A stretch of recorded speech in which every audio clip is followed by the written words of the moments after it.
make the strings louder.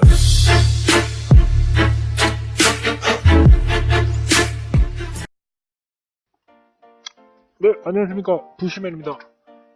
불금이죠. 불금이니까 이렇게 신나는 사운드로 출발하겠습니다. 오늘 그 부동산 추가 규제에 대한 얘기들이 좀 나왔는데요. 그 추가 규제에 대해서 좀 설명을 싶어서 이렇게 영상을 찍게 됐습니다. 네. 불금에 다들 노시느라 시간이 없을 테니까 바로 시작하겠습니다.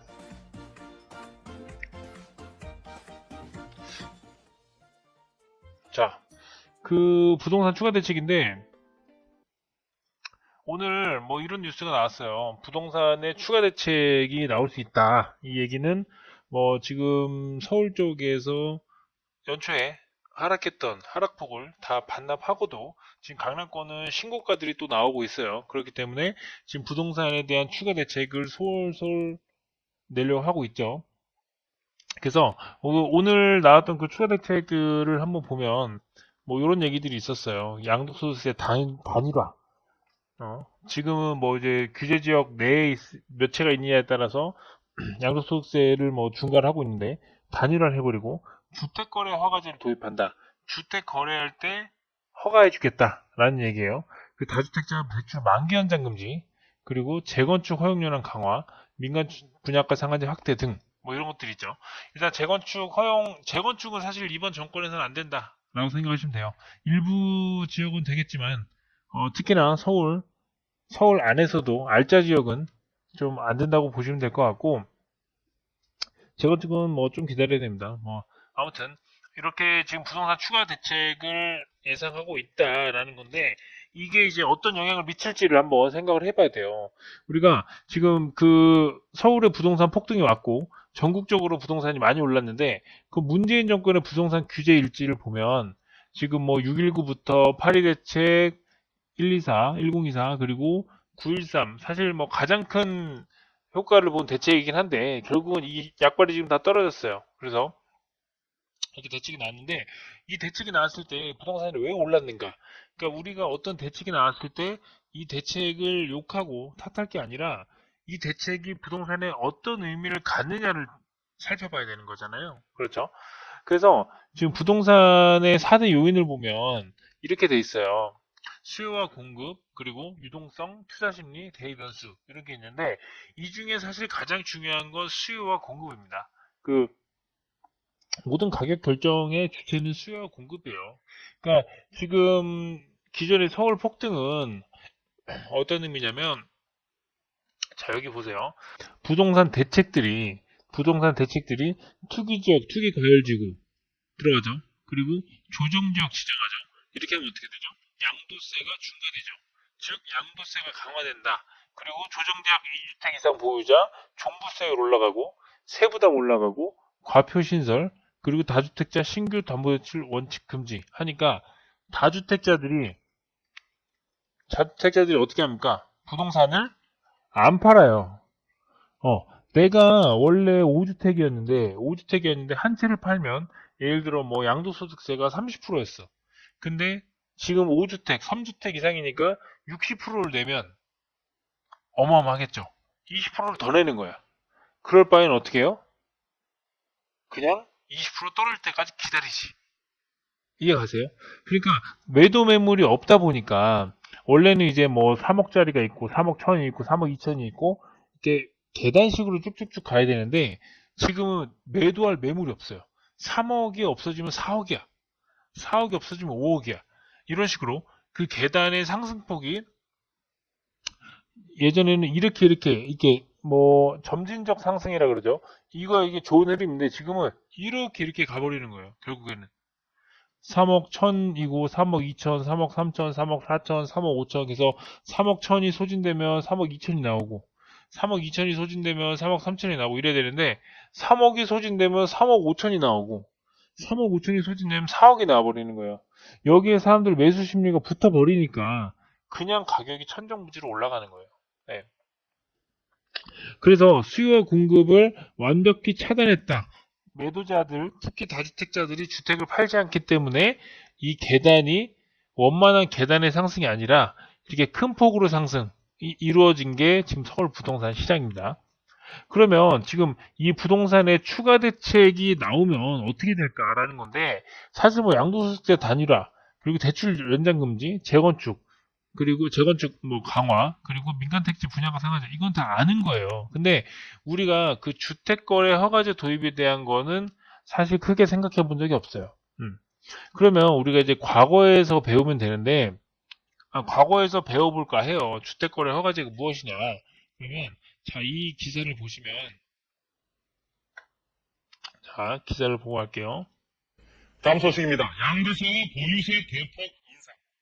네, 이제 남은 것은 주택거래 허가제입니다. 주택거래 값을 허가제 잡기 위한 정부의 마지막 대책 가운데 하나인 이 주택거래 허가제의 윤곽이 드러났습니다. 윤곽이 자세한 내용을 드러났다고 합니다. 윤창현 기자가 보도합니다.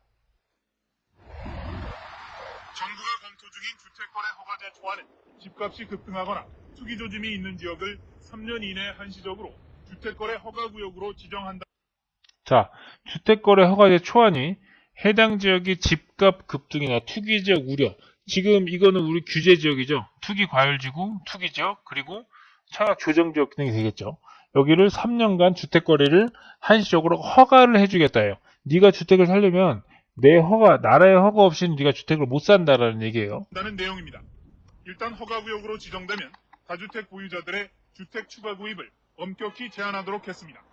이를 위해 정부는 다주택 보유자가 허가구역에서 추가로 집을 살 때 집값 기준 시가의 10%가 넘는 주택 초과 부담금을 물리는 방안과 1가구 2주택 보유자의 추가적인 주택 취득을 아예 금지하는 방안을 검토하고 있습니다. 자, 1가구 다주택 보유자가 주택을 구입할 때 주택 초과 부담금을 10%를 더 내래. 그럼 지금 강남에 20억짜리 아파트를 사면 2억을 더 내야 되는 거예요. 근데 이 부담금은 뭐다? 세금이겠죠. 그렇죠? 집값 기준 시가의 10%인 주택 취득 그리고 2주택 이상 보유자는 주택을 이제 취득할 수도 없대. 이런 거예요. 아예 금지하는 방안을 검토하고 있습니다. 1가구 1주택이더라도 허가구역 내에서 새로 집을 사면 6개월 안에 갖고 있던 집을 팔도록 하는 방안도 포함되어 있습니다. 이를 어기면 기준 시가의 3%에 해당하는 이행 강제금을 물린다는 계획입니다. 다만 주택거래 허가구역으로 지정됐더라도 일정 수준 이하로 집값이 떨어지면 곧바로 허가구역 지정을 해제할 방침입니다. 강남이 계속 가열된다면 주택거래 허가제를 시행했을 때 첫 번째 타깃이 아마 강남구가 될 겁니다. 하지만 주택거래 허가제와 관련해 사유재산권 침해 등 위헌 논란이 제기되고 있어 실제로 시행되기까지는 상당한 진통이 불가피해 보입니다. SBS 윤창현입니다. 자, 위헌 논란이 있어요. 내가 집을 사겠다는데 니들이 집을 사는데 허락을 받아야 돼? 이 자본주의 사회에서? 이런 거예요. 이게 언제 기사냐면 2003년도 기사예요. 이때 이제 노무현 정권 때 주택이 기하급수적으로 가격이 튀기 시작하니까 주택거래 허가제가 이때도 이미 검토가 됐었어요. 네. 근데 결국은 시행은 못했어요. 그러면 이때 그 2003년도 이 기사가 나올 때 분위기가 어땠고 이 뒤에 분위기가 어땠는지를 한번 좀 살펴보는 게 좋을 것 같아서, 자, 그 한국감정원 가면 부동산 통계 시스템이 있어요.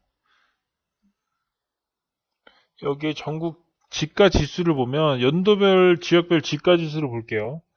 그래서 뭐 서울, 부산 5대 광역시, 대구, 인천, 광주, 대전 6대 광역시.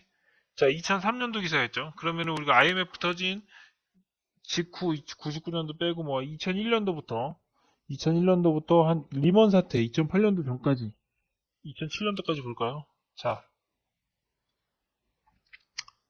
자, 어땠냐면, 자, 2003년도, 지금 이게 서울이 파란색인데, 그 노무현 정권 때 2001년, 2002년, 2003년도에 이 집가지수가 엄청나게 상승을 했죠. 이 상승의 기울기를 보면 굉장한 상승을 했어요. 이때 인천도 같이 올라갔는데, 이 상승을 한 다음에 2003년도에 뭐가 검토돼요? 2003년도 11월 달이었지. 뭐 이쯤 되겠죠. 이때 주택거래 허가제를 검토를 합니다. 왜? 우리가 이 주택을 잡으려고 여러 자구책을 썼는데, 주택 가격이 안 잡히는 거예요. 서울 주택 가격이. 그래서 2003년도 11월에 주택거래 허가제를 검토를 했고, 하지만 실시를 못했어요. 이건 이제 헌법상 위헌의 소지가 많단 말이에요. 자본주의 사회에서 내가 뭘 산다고 하는데 니들이 막아? 거기에 이 돈을 또 더 내.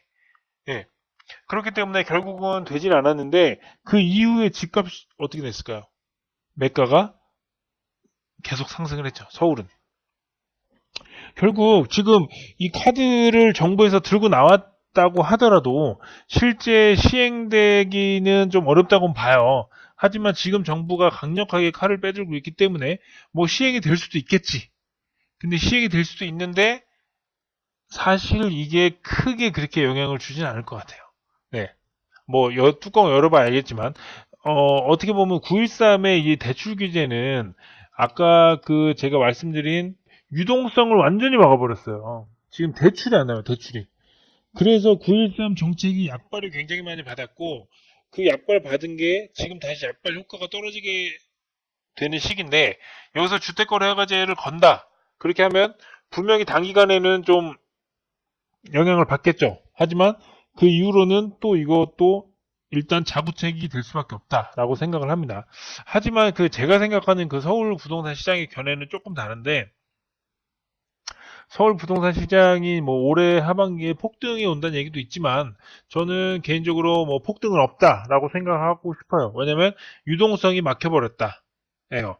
그러니까 결국은 이제 시중에 돈이 풀리지 않는 한 부동산, 특히 서울 부동산의 폭등이 오기가 어렵다. 왜냐면 실수요자들은 신고가를 만드는데 익숙지가 않아요. 네, 그거는 뭐 언제 시간이 되면 한번 좀 다루겠지만 아무튼 제 견해는 그렇고 지금 요 뭐 부동산 추가 대책 얘기들이 많이 나오고 있는데 이 주택거래 허가제가 사실 가장 중요한 핵심 중에 하나일 것 같아요. 다른 거는 이미 우리가 다 겪었던 내용들이니까.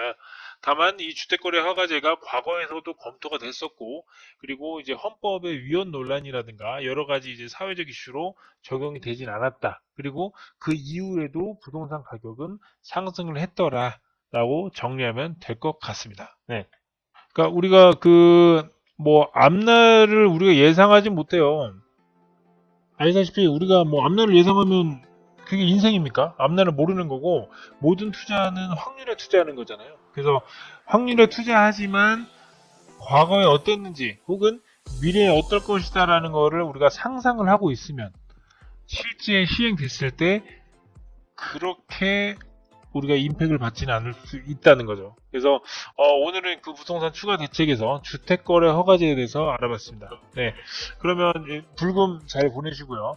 6월이 다 지나가고 있는데 그 행복한 6월 상반기를 잘 마무리하시길 바랍니다. 네, 지금까지 90원이었습니다.